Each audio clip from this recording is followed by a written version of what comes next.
My name is Leela, and at that time, I was 23 years old, working double shifts at a downtown restaurant, carrying plates that felt heavier every day. Not because of the food, but because of the shame my own mother attached to them. "You're too smart for this," she would say, but never kindly. Always like an accusation. Like I had failed on purpose. What she didn't know, what nobody there knew, was that it was my last day. And by the end of that shift, the same job she called embarrassing would be the reason she could never look down on me again. But before that moment came, she walked through the door. And everything changed. The restaurant was called Maple Iron, polished wood tables, warm lights, soft jazz playing just loud enough to hide private conversations. I liked it there. Not because it was easy, it wasn't. My feet hurt every night, my shoulders burned, my tips depended on strangers' moods. But it was honest work. I earned every dollar. I memorized regular orders. I learned who needed extra napkins. I remembered anniversaries, allergies, favorite desserts. I cared. But at home, none of that mattered. My mother only saw one thing. A waitress. She used that word like it meant failure. Not hardworking. Not supporting herself. Just embarrassing. Whenever relatives visited, she introduced me differently. "This is Lila, she's still figuring things out." Still. That word stung more than any insult. Because I wasn't still figuring things out, I was surviving without help. Without connections. Without her approval. What she also didn't know was that I wasn't just waitressing. I was planning my exit. 3 months earlier, something unexpected happened. A customer came in 10 minutes before closing, older man, gray beard, simple clothes, alone. Most servers hate late arrivals, I didn't. I served him like he was the first table of the day. Fresh bread. Warm greeting. No rushing. He asked questions, not just about the menu but about me. "Do you always work this hard?" "Yes." "Even when nobody important is watching?" "Yes." He smiled at that. For weeks, he kept coming back, same table, same tea, same calm eyes observing everything. One night he said, "I own 3 restaurants. I'm opening a 4th. I need a floor manager. Someone who sees people, not just orders." I laughed. Thought it was a joke. It wasn't. He handed me a card. "You tomorrow. Don't tell anyone yet." I didn't. Not my coworkers, not my friends. And definitely not my mother. Because if it failed, she'd say, "I told you so." If it worked, I wanted the result to speak first. The interview led to training. Training led to probation. Probation led to an offer. My promotion would be announced the very next day. Which made that shift my final day as a waitress. I walked into work carrying trays, and a future. Then the host came running toward me. "Lila, there's a woman here asking for you. She says she's your mother." My stomach dropped. She had never come before. Not once. I saw her before she saw me. Perfect hair, perfect posture. Judgment already loaded in her eyes like it had been waiting all day. She looked around the restaurant, not with curiosity, but with quiet disgust. As if the air itself was beneath her. I walked over, heart racing. "Mom, is everything okay?" She didn't hug and smile. Her first words were, "So this is where you've been hiding?" Hiding. Like I was doing something shameful. "I'm working," I said softly. She looked at my uniform, the apron, the order pad in my hand. Then she sighed, loud enough for the nearby table to hear. "This is embarrassing, Leela." The word hit harder in public. I felt heat rush to my face. My hands tightened around the pen. "I didn't raise you for this," she continued. "Serving food to strangers." I glanced around. 2 customers were definitely listening now. "Mum," I whispered, "please, not here." She sat down anyway. "I'll have coffee," she said. "Since you're already in costume." Costume. Not uniform, costume. And right then, something inside me didn't just hurt. It woke up. Because she thought she came to witness my failure. She didn't realize it. She had front row seats to my turning point. I brought her coffee myself. Not because she deserved special service, but because I didn't trust anyone else to handle whatever she might say next. My hands must steady. My chest wasn't. She watched me place the cup down like she was inspecting a stranger. "So," she said, stirring slowly. "How long are you planning to keep playing restaurant?" "Mom," I said quietly, "this is my job?" She leaned back. This is what people do while they wait for their real job. Two businessmen at the next table exchanged looks. I saw it, she didn't care. Some of them make very good money, I replied. She gave a small laugh, sharp, dismissive. Yes, and some people win the lottery. That doesn't make it a career plan. My shift leader, Marcus, caught my eye from across the room. He could tell something was wrong. He started walking over, but I shook my head slightly. Not yet. I could handle this. Or at least, I thought I could. She picked up the menu and scanned it like she was judging the prices personally. I told my friends you were in business training. She continued. Do you know how awkward it is if they find out you're doing this? Doing this. Like I was committing a crime. I swallowed hard. Why would that be awkward? Because I didn't spend my life building respect so my daughter could carry plates. There it was, not concern. Reputation. Always reputation. What she didn't know, what made the moment almost unreal, was that the owner himself was in the building that night. Watching, evaluating. And this, all of this, was becoming part of the story. Stress does strange things to timing. Right as I turned to leave her table, another server, new, nervous, brushed past me too fast. A glass tipped. Water spilled across the edge of my mom's table. Not on her, but close enough. She stood up instantly. Unbelievable, she snapped. This is exactly what I mean. Chaos. I'm so sorry, the server said, grabbing napkins. It's fine, I said quickly. I've got it. But my mother wasn't done. This place is disorganized, she declared, loud enough for half the room. No standards, no class, no professionalism. Marcus stepped in smoothly. Ma'am, we apologize.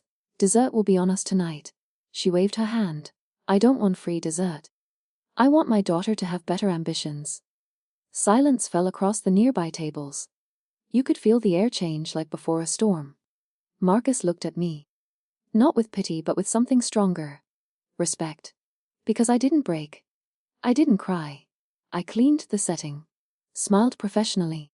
Your coffee is fresh, I said calmly. I'll give you a few minutes. And I walked away with my head up. Inside, my heart was pounding like a drum. Because this wasn't just humiliation anymore. It was fuel. There's a moment servers learn to recognize. When someone is watching the room instead of their plate. That night it was him. The gray-beard owner. Corner booth, no menu open. Just observing. He had seen everything, my mother. The comments. The way I held myself. As I passed, he gave the smallest nod. Not sympathy, approval. It steadied me more than he knew. I checked my phone quickly in the service hallway. One unread message from him sent 10 minutes earlier. Big day tomorrow. Proud of how you handled the training month. Training month. If my mother knew what that message meant, she would have stopped talking instantly. But she didn't. And strangely, I was glad. Because some truths are more powerful when revealed at the right time, not the loud time. I went back out to take another table's order, laughing, recommending dishes, moving like nothing was wrong. That's when I heard her again. She was on the phone now. Yes, she said loudly. I'm at the place where my daughter works, yes. Still waitressing, I know. I tried to stop her. Still, tried to stop her, like I was a bad habit. I realized then, this wasn't just disapproval. She needed me small. Because my growth made her uncomfortable. And that realization changed everything. When her food arrived, she barely touched it. Instead, she called me over with one finger, like summoning staff, not family. I spoke to Mr. Halvorsen, she said. My chest tightened. Halvorsen was a family connection, corporate office job, entry-level, safe, dull, respectable. He can get you an interview, she continued. Real office. Real future. I told him you're leaving this phase. I blinked. You told him?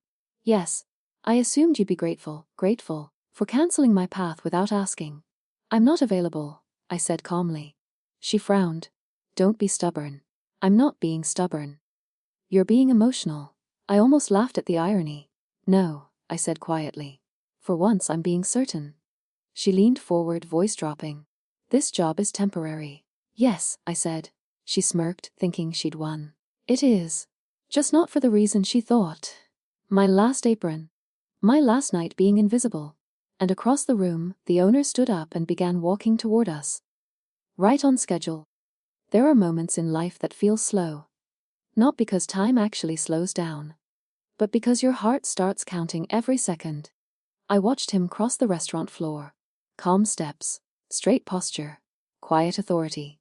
Mr. Alden, the man my mother assumed was just another customer, was the owner of 3 successful restaurants, and the one who had secretly trained me for management all month. My mother did me for look at him at first. Why would she?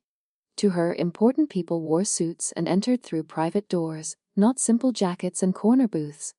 He stopped beside the table. "Good evening," he said warmly. "I hope everything has been satisfactory." She gave a polite, distracted smile. The kind she saved for strangers she didn't consider important. "It's fine," she said. "Service is a bit inexperienced." I felt that sentence land, but I didn't react. He nodded gently. "We're very proud of our service here." Then he turned to me. "Leela," he said, "when you have a moment, I'd like to discuss tomorrow." Tomorrow. One word. My mother's eyes flicked up. "Just slightly." "Of course," I replied, nervous, not confused. "Ready." He smiled. "Don't let me interrupt your table." And he walked away. But the air he left behind was different now, charged. My mother watched him return to the corner booth. "Who was that?" she asked. "The owner," I said. Her eyebrows lifted, surprised. Then she recovered quickly. "You seem comfortable with him." "I've been working closely with him." "That's good," she said. "Networking helps even in small places." Small places. I almost told her. Almost. But timing is everything in a good story. And this story was just getting to the part where truth steps into the spotlight. Near the end of a shift, restaurants change rhythm, lights feel warmer, voices lower, movements more relaxed. I was refilling a nearby table when I heard footsteps behind me. It was Mr. Alden again, but this time he wasn't speaking to customers. He was speaking to Marcus. Not quietly enough. "She handled pressure better than half the managers I've hired," he said. "Natural leader." Marcus replied.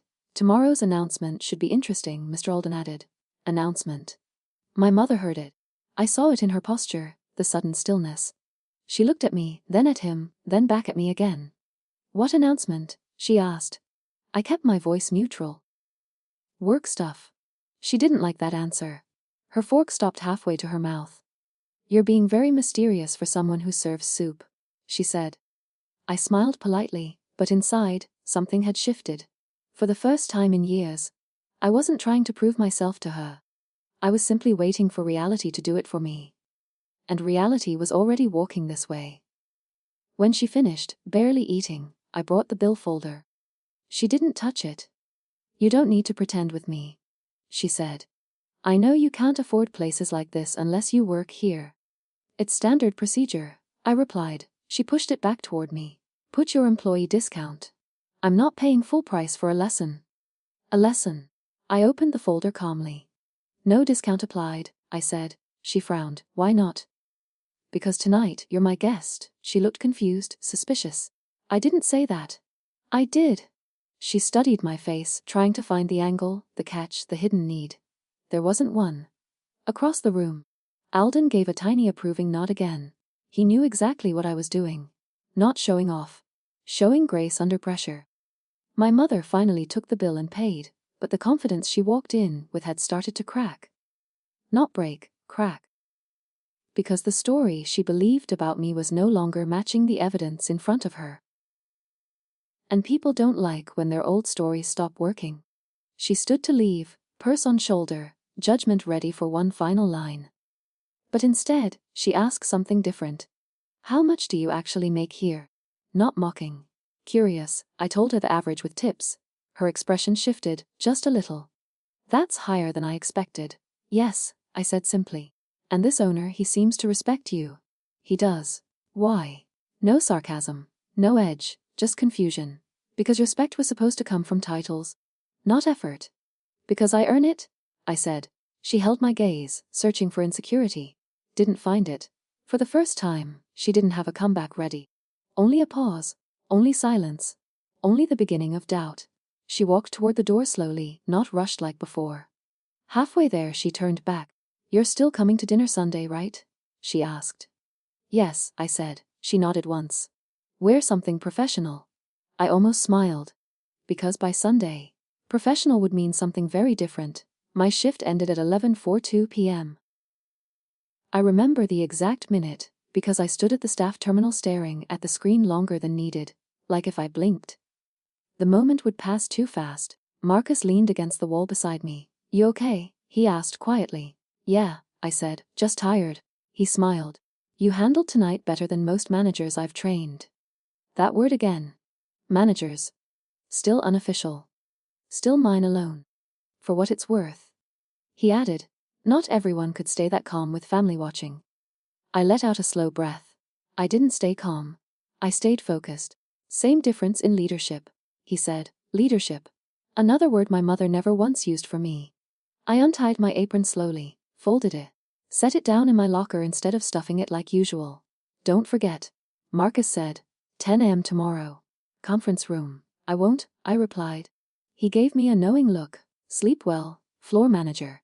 The title landed like thunder, quiet but powerful. He walked away before anyone else heard. I stood there alone, half shaking, half smiling.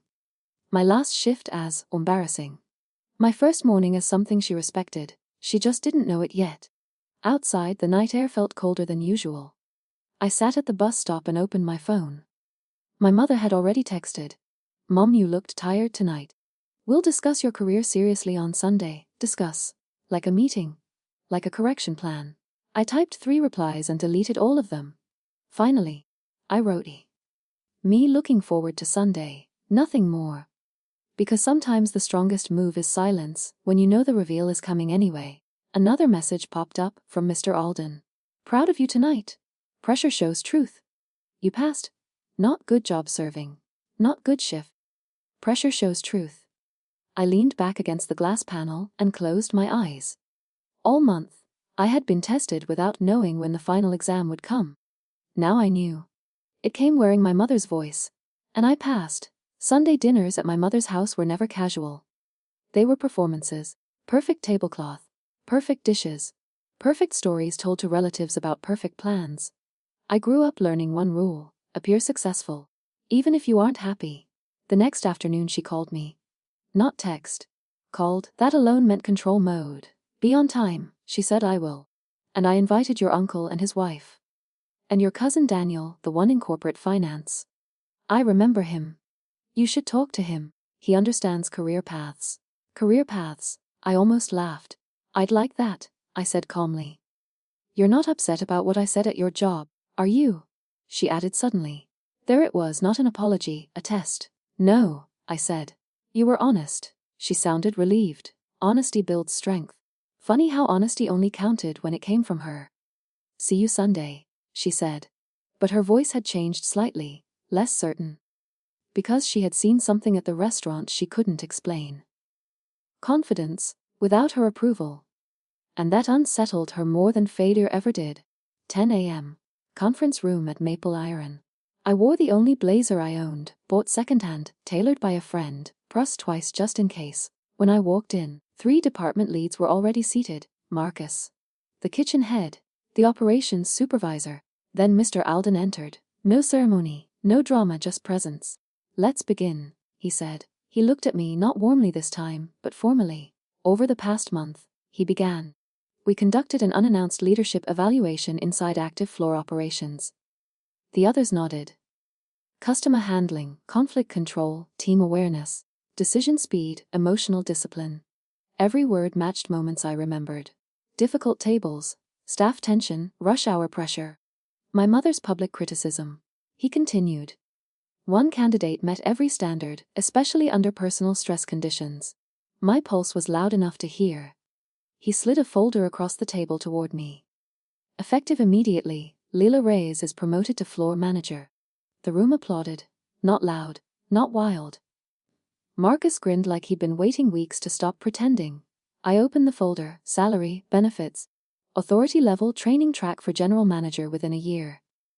My hands trembled slightly, not from doubt. From release. Because I didn't need my mother's approval anymore. I had proof. And proof speaks louder than pride. Mr. Alden added one last line. Leadership is not about title. It's about behavior when disrespected. My mind flashed back to coffee, costume, embarrassing. He had seen it all, and he chose me anyway. Or maybe, because of it, my mother's house always smelled like polish and perfection before guests arrived. Lemon cleaner, fresh flowers, oven already warm, presentation first, feelings later. I stood outside the door for a full 5 seconds before ringing the bell, not from fear, but from awareness. This was the last time I would walk in here as the disappointment. The door opened. She smiled, but it was the social smile, not the mother smile. "Good, you're on time," she said. "Come in." Her eyes scanned me instantly. Blazer, posture, shoes. Approval rating in progress. "You look better," she said. Better meant closer to acceptable. "I have news too," I replied calmly. "Let's eat first. Then we talk about your future." "My future," I almost said. "We're already late for that conversation." But timing matters. The dining room was already set for 6. My uncle, his wife. My cousin Daniel, the corporate success story. Scrolling his phone like the world waited for him to finish. They greeted me warmly enough, but with that soft layer of pity successful families use for the still figuring it out relative. I recognized it instantly. I used to feel small under that look. Not anymore. Dinner started smoothly, which in my mother's world meant dangerously close to a lecture. It took exactly 9 minutes. "So," she began, placing her fork down, her signal for announcement mode. "Leela is making some career decisions soon." "Announcing?" My uncle nodded. "That's good. Stability matters." Daniel added, "What field are you moving into?" "Moving into?" Interesting assumption. My mother answered for me. "We're transitioning her out of restaurant work." Transitioning. Like I was a department she supervised. I sipped water slowly. Daniel gave a polite smile. "That's smart. Hospitality work is temporary for most people." "Temporary," I set the glass down gently. "Yes," I said. "It was. Past tense, no one caught it yet." My mother continued. "I arranged a contact for her at Halverson Corporate. Entry level but respectable." Respectable. There was that word again, her favorite measuring stick. Daniel asked me. "Not exactly," I said. My mother's eyes narrowed slightly, warning signal. "You haven't gone yet," she corrected. "I won't be going," I replied. The table quieted, tension sliding in like cold air. She laughed lightly, too quickly. "She's joking." "I'm not," I said calmly. And just like that, the performance cracked. My uncle leaned forward. "Then what are you doing instead?" Simple question. Heavy moment. I looked at each of them, not for approval, but for attention. "I was promoted yesterday," I said. My mother opened her mouth, ready to interrupt, but I continued smoothly. "To floor manager." Silence. Daniel blinked. "Manager where on?" Recognition flickered in my uncle's face. "That place downtown. Hard to get into leadership there." "Yes," I said. My mother tried to recover control. "That's not exactly corporate management," she said quickly. "It's more like shift supervision." I reached into my bag and placed the folder on the table. Offer letter. Title line visible. Salary number visible. Benefits visible. No arguing with printed truth. Daniel picked it up first. His eyebrows rose, not politely but genuinely. "This is not small," he said. My uncle leaned over to see. My aunt leaned over him. Paper doesn't care about family bias. Paper tells facts, and facts were finally on my side. My mother read the page last. Her lips moved slightly. Silent math, title, authority, pay, reality. "That seems fast," she said. "Not proud, not happy. Just off balance." "It was earned," I replied. Daniel looked at me differently now, not as the cousin behind schedule, but as a peer. "What changed?" he asked. "Pressure," I said simply. He nodded slowly. "That's usually where leaders show up." Leaders. There was that word again, the one she never used for me. My mother folded the letter and set it down carefully, buying time. "Well," she said, "we'll see how stable that is long term." There it was. The final defense line when denial fails. Minimize the win. I didn't argue, didn't defend, didn't push. Because this wasn't the climax. This was only the door opening. I smiled gently and said the one sentence that truly unsettled her. "My owner is coming by later this week." Her eyes snapped up. "Here?" she asked. "Yes," I said. "He wants to discuss a partnership opportunity." Forks paused, breathing paused. Because now the story was no longer about my job. It was about power entering her space. You could feel it at the table, the energy had shifted. Not loud, not dramatic, but different. My mother hated being surprised in front of family. Control was her comfort zone, and tonight, control kept slipping through her fingers like water. She forced a small smile. "What kind of partnership?" she asked. "Expansion planning," I said. "He wants me involved early?" Daniel looked impressed. "That's serious level trust." "Yes," I replied. My uncle nodded slowly. "Owners don't invite junior staff into expansion talks." "I'm not junior staff anymore," I said gently. My mother stood up quickly and began collecting plates, a classic reset move. Conversation drifting somewhere she didn't like. "Change the activity. Dessert," she announced. "Let's not turn dinner into a board meeting." But it already was one. Just not hers. As she walked to the kitchen, my aunt leaned closer to me and whispered, "She didn't expect this." "I know," I said softly. "What you did, it's impressive." 3 words I had waited years to hear from inside this house. Not from my mother. But still, it mattered. Because truth had started spreading without my help.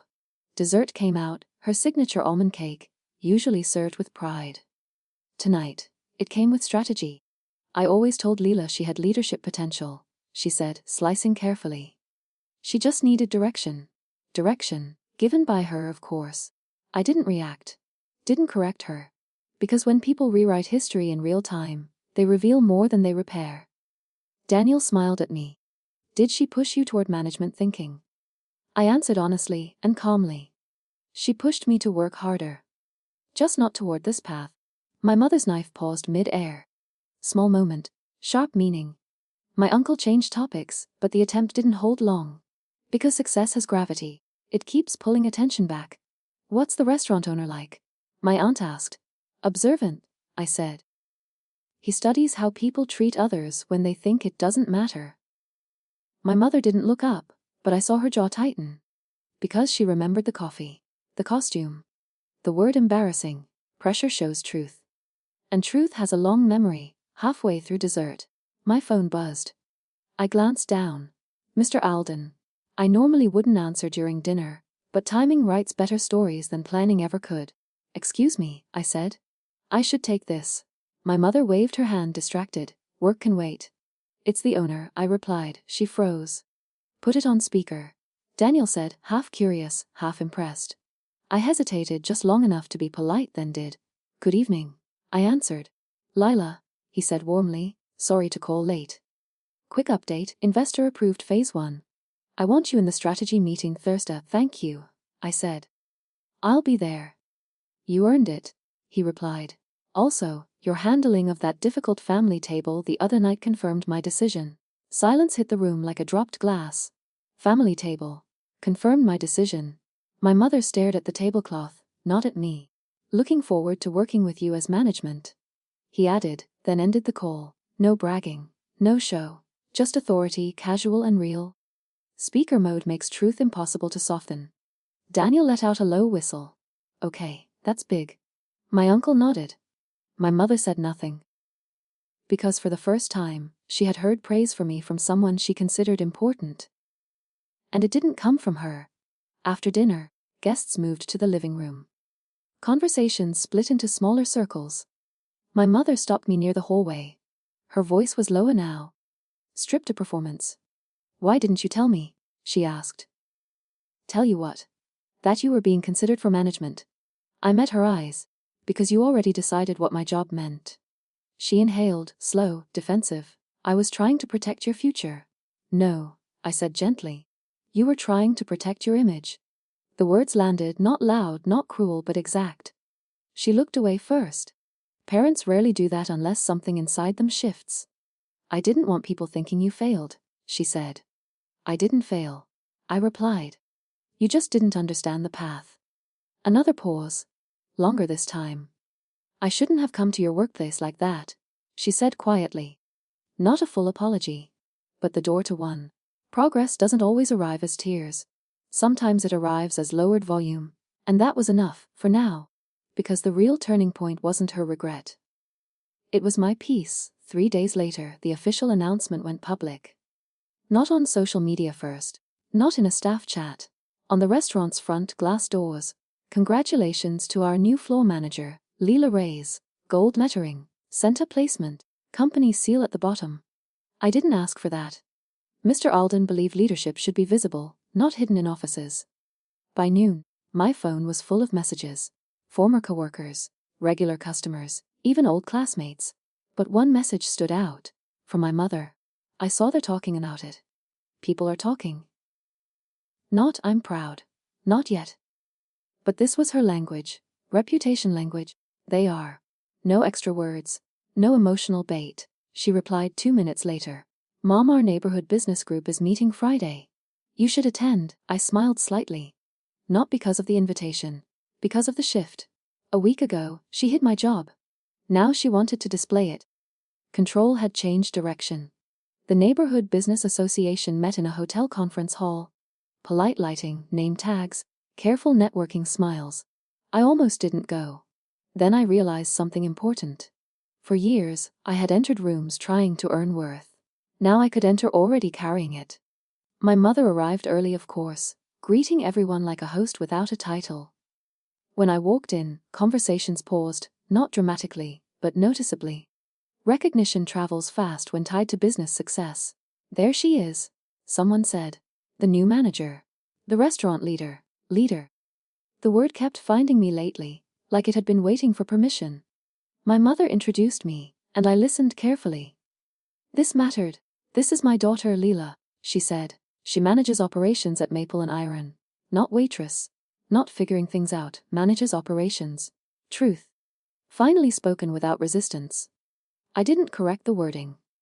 Because sometimes progress deserves quiet acknowledgement instead of victory speeches.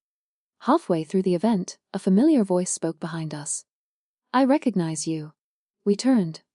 It was one of the businessmen from the restaurant, the one who had overheard her call my job embarrassing. Memory flashed across his face, then recognition. You were at Maple Arn last week, he said. Looking at my mother, her posture tightened. Yes, she said cautiously. He smiled politely but directly at me. You handled a difficult table with impressive calm, he said. I told 3 colleagues about that professionalism. Professionalism. Witnessed. Repeated. Verified. Social proof is powerful, especially when it arrives uninvited. My mother gave a small laugh. She's always been composed. Always. History rewritten again, but softer this time. The man continued, your staff culture shows. That starts with leadership. Leadership. He shook my hand and moved on. My mother watched him go, thoughtful, unsettled, because respect had now come from outside voices. Not family, not obligation. Reality. And reality is hard to argue with. We stood near the refreshment table afterward. No audience close enough to hear, just us. I didn't know people noticed that much, she said quietly. They do, I answered. I thought service jobs were invisible. Bad service is visible, I said. Good service is remembered. She looked at me, really looked, without evaluation, without ranking. Just recognition. I was wrong about one thing, she said. Only one, I thought, but I let her continue. I confused status with value. There it was. Not polished. Not rehearsed, real. That happens a lot, I said gently. She nodded once, absorbing it instead of defending against it. Are you happy? She asked. The question surprised me. Not successful. Not stable. Happy. Yes, I said, and for the first time, she didn't question the answer. Never measure someone's worth by their job title. Measure it by their effort, discipline, and character. Work done with honesty and pride is never embarrassing. The people who mock you during your struggle are often the same ones who claim you when you rise. Stay focused, stay respectful, and let your results speak, because quiet persistence is the strongest form of revenge, and earned success is the loudest answer.